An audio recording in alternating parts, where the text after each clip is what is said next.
자, 오늘 종료주일에 말씀을 드립니다. 우리를 위해 고난당하신 예수님, 이런 제목 말씀드립니다. 자, 한 주간 우리 성도님들 어떻게 지내셨습니까? 이 코로나 바이러스가 아직도 전 세계에 활기를 치고 어려움을 주고 있습니다.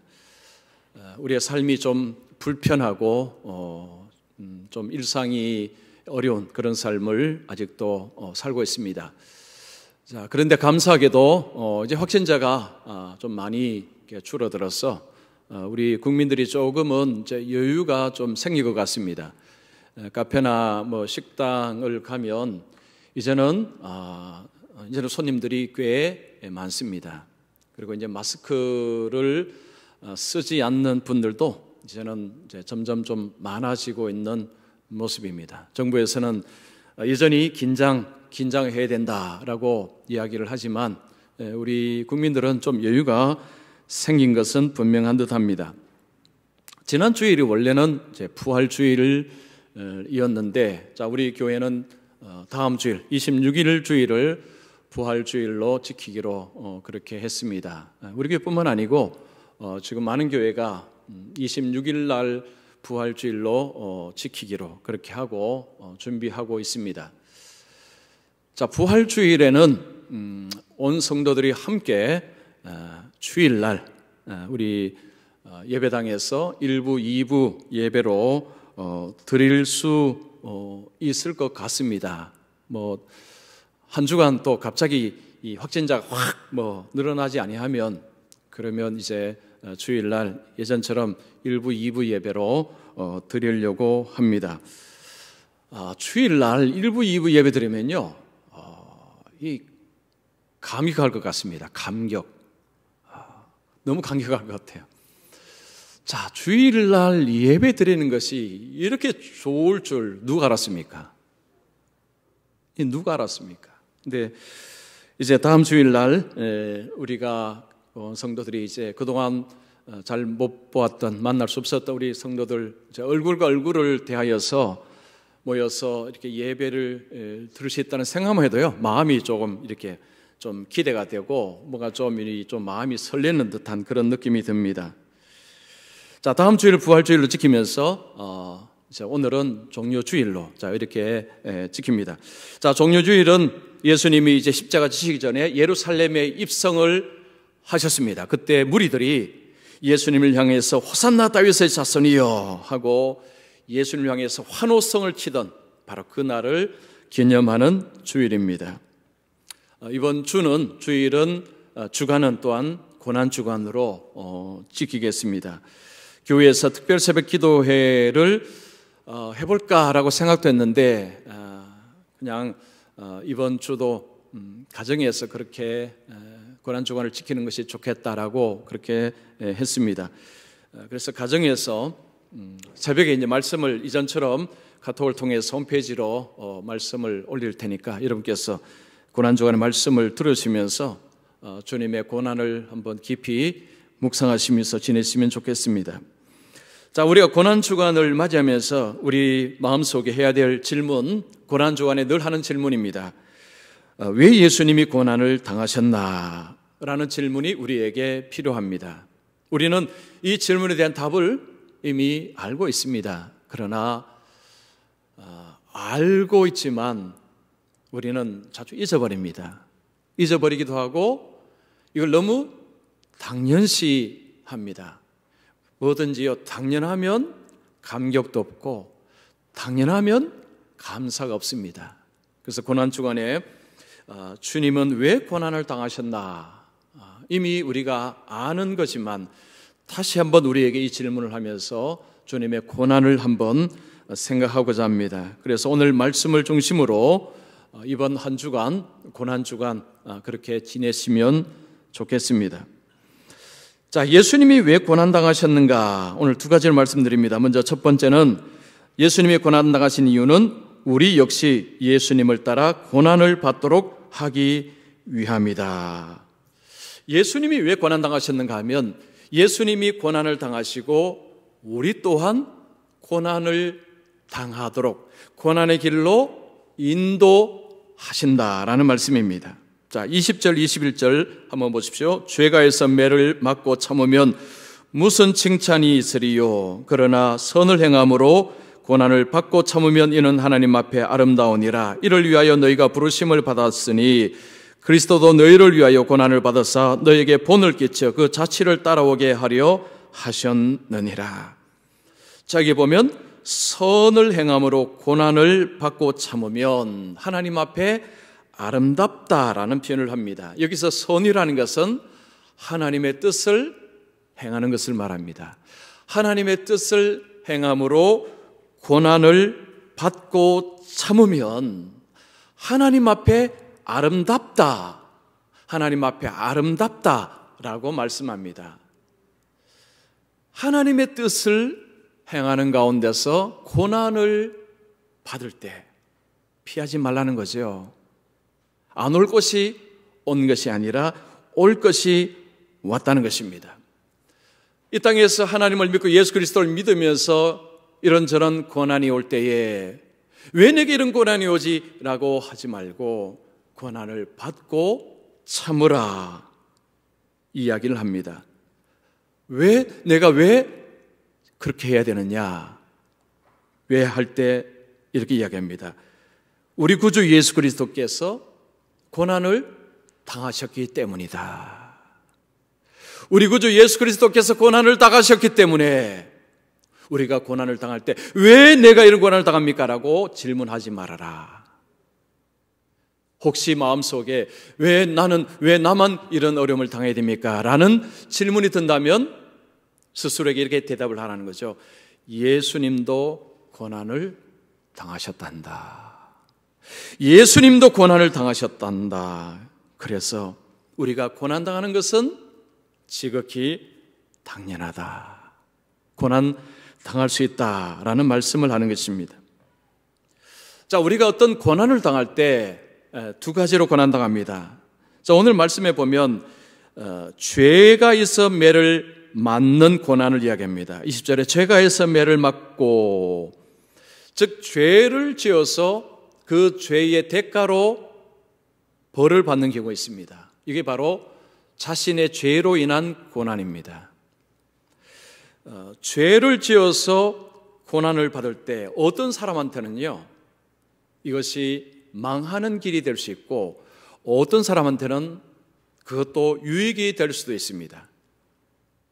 내가 죄를 지어서 내가 벌을 받는 이 고난을 당할 때 어떤 사람이 유익을 받을까요?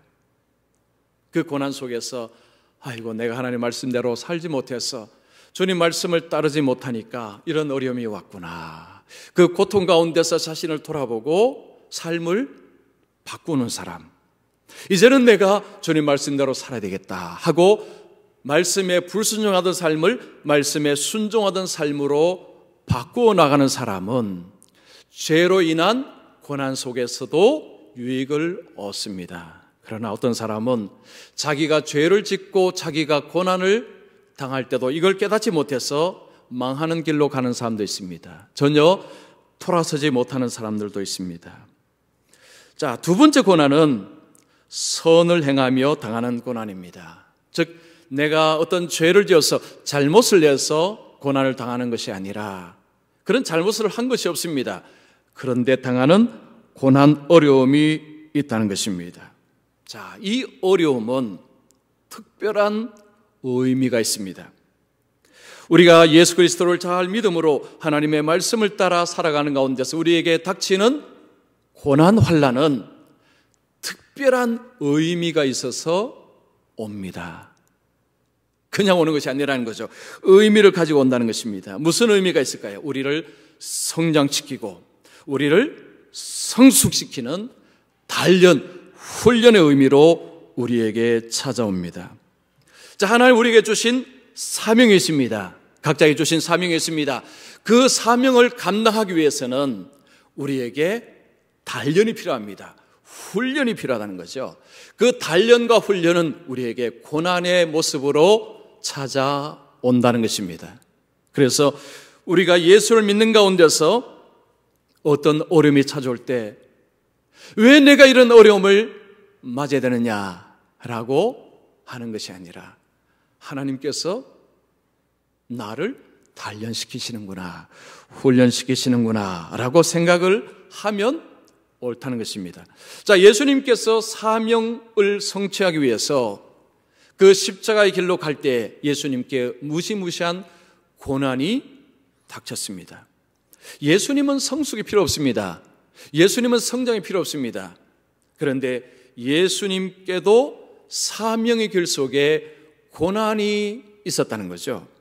그런데 우리에게는 성장과 성숙이라는 것이 있어야 사명을 감당할 수 있습니다. 그래서 우리에게 이런저런 고난과 어려움이 찾아온다는 것입니다.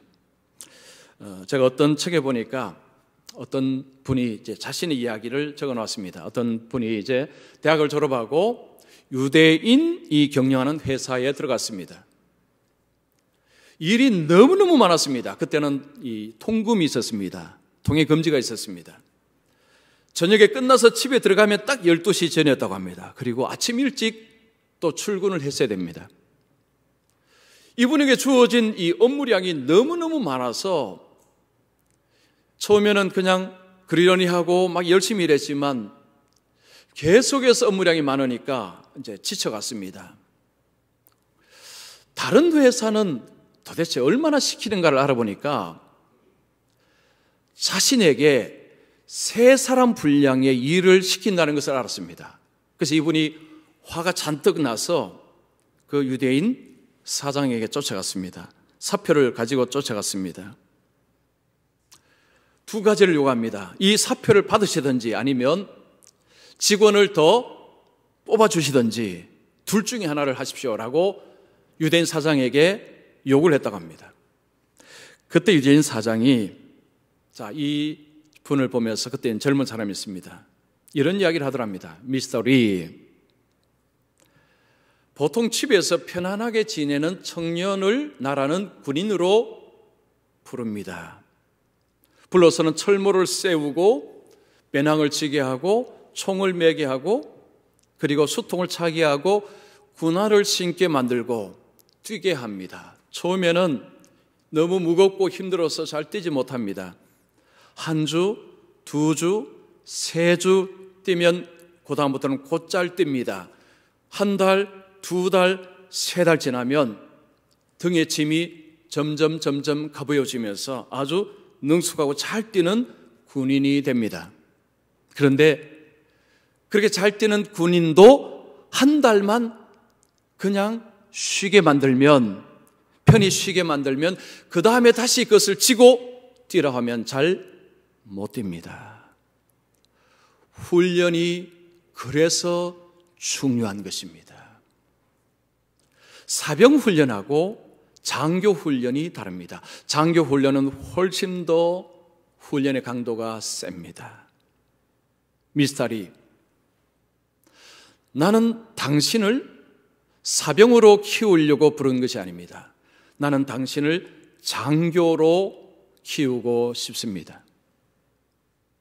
당신이 이 훈련을 잘 견뎌내십시오. 당신이 이 훈련을 잘 견뎌낸다면 그 다음에 당신에게 직원들을 붙여줄 때에 당신은 그 직원들을 잘 통솔할 수 있을 것입니다. 그러나 지금 직원을 붙여줘도 당신은 직원을 통솔할 수가 없습니다. 그 이야기를 딱 듣자 이 젊은 사람이 아무 말을도 못했다고 합니다. 대꾸를 못했다고 합니다. 그리고 나왔습니다. 그 다음부터 훈련의 강도가 여전히 강했습니다. 업무량이 여전히 많았습니다. 인정사정 없이 막 일을 시키더랍니다. 참았습니다. 견뎌냈습니다. 그러자 어느 날 회사에서 직원들을 많이 뽑아주었다고 합니다. 이분은 그 직원들을 제대로 통솔을 할 수 있었다고 합니다. 그리고 이분이 하는 이야기가 그 다음부터는 자신감이 생기더라. 세상이 무섭지 않더라. 이런 이야기를 했습니다. 그러면서 그때 그 받은 훈련이 얼마나 인생에 도움이 되었는지 모른다. 이 고백을 한 분이 목사님입니다. 목사님. 여러분 이재철 목사님 아시죠? 이제 은퇴하셨지만 목회를 잘하신 이재철 목사님이 자신의 젊은 시절에 그렇게 한 것을 책에다가 적은 것입니다. 자, 우리가 예수님을 믿고 살아가는 가운데서 고난이 오면 불평이 먼저 나옵니다. 아니, 저 사람은 멀쩡하게 놔두고 왜 하나님은 하필 나에게 이렇게 힘들게 하십니까? 하나님 혹시 나를 미워하십니까? 저 사람은 너무 사랑하시고 하나님 나는 별로 사랑하지 않는 것 아닙니까? 라는 의심이 들 수 있습니다. 이때 우리의 생각을 바르게 됩니다. 왜 나만 괴롭히십니까? 라는 생각을 어떻게 바꿔야 됩니까? 하나님께서 나를 장교로 훈련을 시키시는구나. 나를 장교로 만들고 싶어 하시는구나. 생각을 바꾸셔야 됩니다. 그리고 그 고난을 참고 견뎌야 됩니다. 불평이 아니라 하나님께서 나를 단련시키는구나. 욥이 뭐라고 했습니까? 그가 나를 단련시키시고 순금처럼 정금처럼 나를 되게 하시리라. 고백처럼 하나님이 정금으로 순금으로 만드시려고 이렇게 훈련하시는구나. 여러분 우리가 성경을 보면 하나님은요 훈련을 너무너무 잘 시키시는 하나님이십니다. 여러분 창세기 15장 13절 보십시오. 여호와께서 아브라함에게 이르시되 너는 반드시 알라 내 자손이 이방에서 객이 되어 그들을 섬기겠고 그들은 400년 동안 내 자손을 괴롭히리니. 하나님께서 아브라함을 갈대 우르에서 건져내셨습니다. 우상을 섬기던 자를 건져내시고 아브라함에게 어마어마한 약속하셨습니다. 자손을 하늘의 별처럼 바다의 모래처럼 많게 해주겠다. 근데 그 정도는 좋습니다. 아주 좋은 약속이죠. 그런데 오늘 지금 읽은 말씀에 약속에 뭐가 있습니까? 너의 자손이 이방의 객이 되어서 400년 동안 고통을 당할 것이다. 무슨 이야기입니까? 애굽에서 노예 생활을 400년 동안 한다는 약속을 이미 아브라함에게 준 것입니다. 여러분 이상하지 않습니까? 자, 아브라함을 불렀으면 내가 너에게 너의 자손을 하늘의 별처럼 바다의 모래처럼 많게 해주겠다. 내가 번성게 해주겠다. 내가 잘되게 해주겠다. 아무 걱정하지 말아라. 내가 너를 불렀으니까 너 자손을 내가 잘되게 해주겠다. 이렇게 해야 될 것 같은데, 근데 불러놓고 하시는 말씀이 내 자손들이 이방 땅에서 400년 동안 노예 생활을 혹독하게 하겠다. 이런 약속한 것입니다. 좀 이상하지 않습니까? 왜 이런 약속하셨을까요? 훈련입니다. 단련입니다. 하나님은 이스라엘을 사랑하셨습니다. 여러분 구약에 보면 하나님이 이스라엘 백성을 사랑하신다라는 고백을 수도 없이 하십니다. 사랑하심으로 그들을 훈련시키십니다. 하나님은 이스라엘을 사병으로 훈련시키지 않습니다. 장교로, 지도자로 훈련시키십니다. 증거가 뭘까요? 여러분 출애굽기 19장 6절 보십시오. 너희가 내게 대하여 제사장 나라가 되며 거룩한 백성이 되리라. 너는 이 말을 이스라엘 자손에게 전할지니라. 여러분 제사장이라는 것은요 지도자라 말합니다. 이스라엘을 지도자의 나라로 세우겠다는 것입니다. 하나님의 계획입니다. 그냥 이스라엘을 그냥 평범하게 아니고 지도자의 나라로 내가 세우겠다. 그래서 좀 혹독한 훈련이 필요하다. 이 말씀하는 것입니다. 여러분 예수 믿으면 다 구원받습니다. 그러나 모든 사람이 하나님 앞에 쓰임받는 것은 아닙니다. 예수를 믿으면 구원받지만 예수 믿는 모든 사람이 하나님 앞에 존귀하게 쓰임받지 않습니다. 우리가 성경에서 하나님 앞에 존귀하게 쓰임받는 사람들을 보면 그 삶의 훈련이 아주 강하게 있다는 것을 볼 수 있습니다. 요셉을 볼까요? 요셉이 애굽의 총리라는 높은 자리에 갔는데 그 과정이 무시무시했습니다. 여러분, 자녀가 그 길을 걸으라면 그 자녀를 어떻게 보냈을 수 있겠습니까? 총리가 중요한 게 아니고 그가 당할 그 고난 생각하면요, 이거 좀 안 보냈으면 좋겠다 생각이 들 정도로 고난이 간단하지 않았습니다. 모세가 왕궁에서 40년 있을 동안에 하나님 그를 부르지 않았습니다. 광야에서 40년이라는 그 훈련을 통한 후에 나이 80의 모세를 불렀습니다. 다윗은 어떻습니까? 왕으로 기름 부음을 받았습니다. 그런데 사울이 그를 죽이려고 할 때 그는 도망자의 신세가 되었습니다. 그는 미친 체하며 침 흘리는 그런 엄청난 모습까지 보였습니다. 살기 위해서. 하나님은 훈련을 시키시는 분이십니다. 여러분, 요즘 코로나로 인해서 여러 가지 어려움들이 있으실 것입니다. 세상이 다 어렵고요, 힘든데, 근데 어떤 분이 좀 더 힘들 수가 있습니다. 다 힘든 것 같은데 어려움의 강도는 똑같지가 않습니다. 아마 여러분이 생각할 때 나는 왜 이리 더 힘드나? 아니, 저 사람은 좀 덜 했는데 나는 왜 더 힘드나? 이런 생각이 들 수도 있습니다. 그때 여러분 생각을 바르게 하셔야 됩니다. 왜 나만 억울하다? 그렇게 생각하지 마시고요, 이때에 하나님께서 나를 바르게 훈련시켜 주시기를 원하시는구나.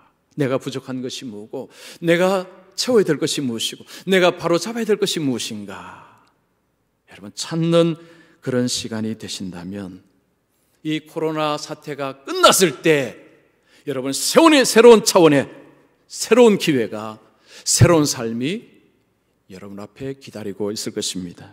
그래서 주님이 고난 받으신 것이 그저 받으신 것이 아니라 우리에게도 고난을 통해서 주님의 사명을 감당하는 자로 세우기 위함임을 기억하시고, 이 고난의 때에 이 고난을 회피하기보다는 받고 참고 나가셔서 이 고난 속에서 더 견고하게 서는 우리 성도님들 되시기를 축원합니다.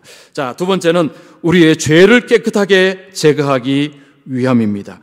왜 예수님이 고난을 당하셨는가? 우리의 죄를 깨끗하게 제거하기 위해서입니다. 24절 보십시오. 친히 나무에 달려 그 몸으로 우리 죄를 담당하셨으니 이는 우리로 죄에 대하여 죽고 의에 대하여 살게 하려 하심이라. 그가 채찍에 맞음으로 너희가 나음을 얻었나니. 예수님이 십자가에 달리심으로 우리의 죄를 담당하셨다라고 말씀합니다. 이 그림은 이 구약 성경에서 이스라엘 백성들이 제사를 드릴 때의 그림을 생각하시면 이해가 쉽습니다. 구약에 보면 이스라엘 백성들이 하나님 앞에 제사를 드립니다. 제사 드릴 때 제사장은 그 제물 위에 안수를 합니다. 안수할 때에 그 제사 드리는 죄가 그쪽으로 전가가 됩니다. 옮겨갑니다. 그래서 죄 용서라는 은혜를 입었습니다. 바로 이것을 말합니다. 예수님께서 십자가에 죽으신 사건은 믿는 우리의 죄가 예수님 십자가로 옮겨갔다는 것입니다. 예수님이 담당하셨다는 표현이 바로 그런 표현입니다. 그래서 우리가 죄에 대하여 죽고 의에 대해서 사는 자가 된다는 것입니다. 즉 하나님께 대해서는 사는 자가 된다는 것입니다. 25절에 너희가 전에는 양과 같이 길을 잃었더니 이제는 너희 영혼의 목자요 감독 되신 이에게 돌아왔느니라. 여기서 길을 잃다는 것은 쏘갔다는 것입니다. 누구에게 쏘갔습니까? 사탄에게 쏘갔다는 것입니다. 사탄에게 쏘가서 죽음의 길로 가던 너희를 예수님이 십자가를 통해서 그 길에서 방향을 바꾸어서 생명으로 구원으로 하나님께로 우리의 길을 인도하셨다는 것입니다. 자, 예수님께서 십자가에 죽으심으로 예수님 우리의 삶의 방향을 바꾸셨다는 거죠. 죽음의 길에서 생명의 길로 우리의 삶을 바꿨다는 것입니다. 요한계시록 7장 17절 보십시오. 보호자 가운데 계신 어린 양이 그들의 목자가 되사 생명수 샘으로 인도하시고 하나님께서 그들의 눈에서 모든 눈물을 씻어주실 것임이라. 예수님이 목자가 되심으로 우리를 생명수 샘으로 인도하신다라고 말씀합니다. 생명수 샘, 생명의 샘입니다. 사람을 살게 하는 샘입니다.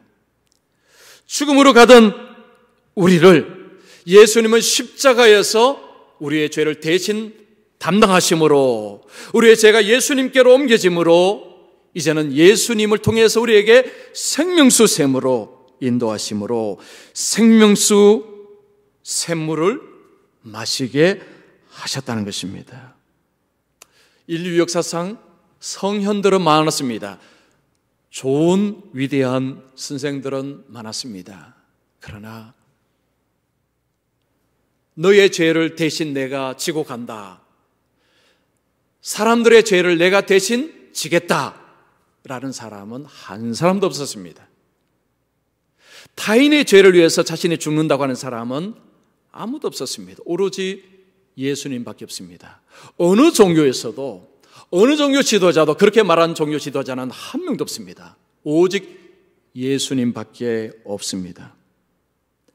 여러분, 세상의 선생들은 도덕을 이야기합니다. 착하게 살아야 된다, 바르게 살아야 된다, 도덕의 교훈을 합니다. 그러나 그들은 죄를 씻는 일을 할 수는 없었습니다. 도덕 가르침은 잘했습니다. 그러나 다른 사람을 위해서, 인생을 위해서 자신의 몸을 대신 주는 일은 할 수가 없었습니다. 만약 어떤 사람이 내가 세상 죄를 지고 간다라고 말할 때 우리는 그를 인정할 수가 없습니다. 왜 그렇습니까? 하나님이 인정하지 않았기 때문에. 하나님이 속죄 양으로 인정하지 않는 사람이 자기가 대신 죽는다고 아무리 말해봐야 소용이 없습니다. 그런데 예수님을 향해서는 세례 요한이 이렇게 외쳤습니다. 보라, 세상 죄를 지고 가는 하나님의 어린 양이로다. 예수님을 향해서 세상 죄를 지고 가는 어린 양이라고 선포했습니다. 예수님이 속죄 양이 될 수 있는 이유는 두 가지 때문입니다. 하나는 참 하나님이시고 또 하나는 참 사람이시기 때문입니다. 예수님은 참 사람이시고 참 하나님이십니다. 히브리서 2장 18절을 보십시오. 그가 시험을 받아 고난을 당하셨은즉 시험 받는 자들을 능히 도우실 수 있느니라. 예수님이 시험을 받아 고난을 당하셨다고 말씀합니다. 사람이 아니면 고난을 당할 수가 없습니다. 역사상의 어떤 이단은요, 예수님을 사람으로 이야기하지 않습니다. 그러면 예수님은 고난 당하실 이유가 없습니다. 성경은 예수님은 고난 당하셨다고 이야기합니다. 무슨 이야기입니까? 사람이라는 거죠. 예수님은 사람으로 고난을 당하시고 그래서 시험 받는 자들을 능히 도우실 수 있다라고 이야기합니다. 예수님이 고난을 당하셨기 때문에 고난 당하는 자를 능히 도울 수 있다는 것입니다. 우리가 어떤 어려움을 당하면 똑같은 어려움을 당한 사람을 이해할 수 있습니다. 만약에 여러분 다리를 다쳤다고 해보십시오. 그러면 나가면 사람들 여러분 다리만 봅니다. 똑바로 걷는 사람, 아, 좋겠다. 그리고 다리 다친 사람 보면, 아이고, 저 사람도 힘들겠다. 이걸 공감적 이해라고 부릅니다. 자기가 당해보니까 다른 사람 어려움 당할 때 공감이 가능하다는 거죠. 예수님은 고난을 당하시고 고통을 당해보셨기 때문에 우리가 고난 당하실 때 내가 이해가 된다, 내가 공감이 된다. 예수님은 이렇게 하신다는 것입니다. 그리고 그냥 공감만 하시는 것이 아니라 능히 도우신다는 거죠. 자, 그런데 예수님이 고난당하는 우리를 돕기 위해서는 또 한 가지 조건이 필요합니다. 예수님은 하나님이셔야 됩니다. 마태복음 1장 23절 보십시오. 보라, 천자가 잉태하여 아들을 낳을 것이요 그 이름은 임마누엘이라 하리라 하셨으니 이를 번역한즉 하나님이 우리와 함께 하시다.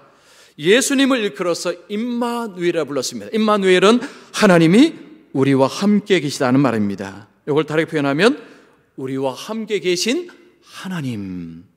예수님은 누구냐? 우리와 함께 하시는 하나님이라는 표현이 바로 임마누엘이라는 표현입니다.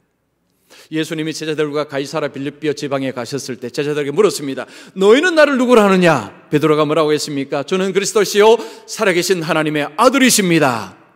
바요나 시몬아, 이를 내게 알게 한 이는 하늘에 계신 내 아버지라고 이야기했습니다. 예수님이 칭찬하셨습니다. 베드로는 예수님을 하나님의 아들이라고 고백했습니다. 그 말은 하나님이라는 고백입니다. 사람의 아들이 사람이듯이 하나님의 아들은 하나님이십니다. 제자들은 예수님을 하나님으로 고백했습니다. 예수님이 하나님이 아니시면 우리를 동정은 하실 수 있습니다. 아이고 안 됐다, 얼마나 아프니, 이 정도는 가능합니다. 그러나 우리를 구원할 수는 없습니다. 왜냐하면 자신도 죄인이기 때문에. 자, 오늘 보십시오. 그는 죄를 범하지 아니하시고 22절에 그 입에 거짓도 없으시며, 예수님은 죄가 없다는 이야기입니다. 하나님이라는 이야기죠. 죄가 없는 하나님이 인간이 되어서 엄청난 고난을 당하셨다. 이것이 바로 복음서가, 아니 성경이 우리에게 가르쳐주는 말씀입니다. 기나긴 침묵이라는 이 단편 연극이 옛날에 있었다고 합니다. 자, 이 내용을 한번 말씀드리면 이런 것입니다. 자, 세상이 이제 문을 닫았습니다. 온 세상 사람들이 하나님 앞에 이제 심판을 받게 되었습니다. 엄청난 무리의 사람들이 있습니다. 이제 하나님 앞에서 그들이 심판을 받는데, 근데 그때 웅성웅성하기 시작합니다. 어떤 사람들이 이렇게 외칩니다. 하나님은 우리를 심판할 자격이 없어. 하나님 우리를 심판할 자격이 없어. 그가 고난에 대해서 뭘 안단 말이야. 소리치기 시작합니다. 그러면서 일단의 사람들이 하나님은 우리를 심판할 수 있는 자격이 없다라고 막 소리칩니다. 한 사람이 나와서 말합니다. 아우슈비츠에서 이 부여받은 번호를 보여주면서 내가 아우슈비츠에서 당한 고문, 구타, 죽음, 이걸 하나님은 알기나 하십니까? 라고 소리칩니다. 한 흑인이 나와서 소리칩니다. 단지 흑인이란 이유로 사람들에게 구타, 죽음을 당한 것, 하나님이 이 고난을 아시기는 합니까? 라고 소리칩니다. 한 사람씩 나와서 전부 이런 식으로 내가 고난당할 때 하나님은 아셨습니까? 라고 소리치기 시작합니다. 그러면서 무리들이 성명서를 하나 발표합니다. 하나님을 향해서 그들이 성명서를 발표하면서 자, 이렇게 외칩니다. 하나님이 우리를 심판하기 위해서는 하나님도 이것을 한번 경험해 보셔야 됩니다 하고 그들이 하는 성명서를 들어보십시오. 하나님을 인간으로 태어나게 하자, 그의 출생의 합법성이 의심을 받게 하자, 그에게 굉장히 어려운 일을 주어서 그 일을 할 때에 가족들조차 그를 미쳤다고 생각하게 하자, 가장 친한 친구에게 배반을 당하도록 하자, 잘못된 비난을 받고 편견에 찬 배심원들에게 재판을 받고 비겁한 재판관에게 선고를 받게 하자, 그리고 그가 고난을 당하게 하자, 그리고 마지막에 혼자라는 것이 얼마나 무서운 일인지를 체험하게 하자, 그리고 그 다음에 그를 죽게 하자. 사람들이 이 성명서를 발표를 했습니다.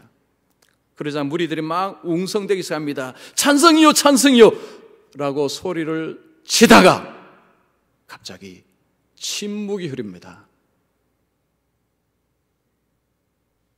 침묵이 흐르다가 그제서야 사람들이 알기 시작합니다. 뭘 알았을까요? 그들이 하나님은 이렇게 되어야 된다라고 한 것을 이미 하나님은 다 겪으셨다는 것을 알았다는 것입니다. 자, 예수님은 하나님이십니다. 만왕의 왕이십니다. 창조주십니다. 그분이 사람이 되셔서 고난을 당하셨다라고 복음서는 이야기합니다. 그리고 예수님이 오시기 수백 년, 600년, 700년 전에 이사야 선지자를 통해서 이미 그 예언을 하셨습니다. 이사야 53장 5절 6절을 보십시오. 그가 찔림은 우리의 허물 때문이요 그가 상함은 우리의 죄악 때문이라. 그가 징계를 받음으로 우리는 평안을 누리고 그가 채찍에 맞음으로 우리는 나음을 받았도다. 우리는 다 양 같아서 그릇 행하여 각기 제 길로 갔거늘 여호와께서는 우리 모두의 죄악을 그에게 담당시키셨도다. 예수님이 오시기 수백 년 전에 하나님은 이사야를 통해서 메시아가 와서 당할 고난을 이야기하시고 그 고난을 통해서 하나님의 백성들을 구원하실 것을 말씀하셨습니다. 메시아의 고난이 있어야만 그 고난을 통해서 우리에게 구원이 온다. 그리고 구원이 왔다. 성경은 이야기합니다. 기독교가 로마 제국에 들어갔을 때 이미 로마 제국에는 종교들이 많았습니다. 그런데 기독교는 그 모든 종교를 다 엎어버리고 최후 승자가 되었습니다. 어떻게 이런 일이 일어섰을까? 학자들이 연구를 했습니다. 역사학자인 케네스라는 학자가 이유를 아주 간단하게 이야기합니다. 이미 거기에는 많은 종교가 있었는데 어떻게 기독교가 들어가서 최후의 승리하는 종교가 될 수 있었느냐? 이유는 딱 하나다. 뭘까요? 예수 그리스도. 예수 그리스도. 예수 그리스도. 이유는 바로 하나라는 것입니다. 무슨 이야기입니까? 세상에 어떤 종교에도 예수 그리스도가 없습니다. 참 하나님이신 분이 참 사람이 되어서 고난을 당하시고 십자가에 지는 이야기는 어느 종교에도 없습니다. 과거에도 없었고 지금도 없고 앞으로도 없다는 거죠. 생명의 종교, 생명의 종교, 이 기독교, 예수님이 계시기에 기독교는 최후의 승리하는 종교가 될 수 있었다. 자, 오늘날 사람들에게 예수님의 십자가, 예수님의 고난 이야기하면 마치 신화 이야기 듣는 것처럼 합니다. 그러나 여러분, 이건 팩트입니다. 역사적인 팩트입니다. 요즘 많이 하는 표현, 역사적인 사실입니다. 신화가 아닙니다. 예수님은 실제로 오셨습니다. 그리고 십자가에 실제로 죽으셨으면 역사적인 사건입니다. 사실입니다. 팩트입니다.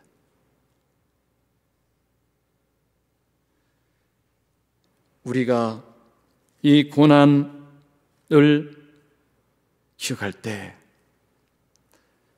예수님이 이 땅에 오셔서 그 고난을 통해서 우리에게 고난으로 초대하시고 그리고 예수님이 고난을 통해서 우리의 죄를 씻어주시고 이 엄청난 일을 하셨다는 것, 우리가 이것을 생각하고 이번 고난 주간을 우리가 보내야겠습니다. 그래서 코로나 때문에 안 그래도 힘든데 이 힘든 고난의 진짜 의미가 뭔가를 예수님을 통해서, 렌즈를 통해서 한번 살펴보셨어. 그래서 이 고난 주간이 이전과 좀 더 다른, 그죠, 새로운 의미로 다가오는 그런 고난의 의미를 생각하셨어.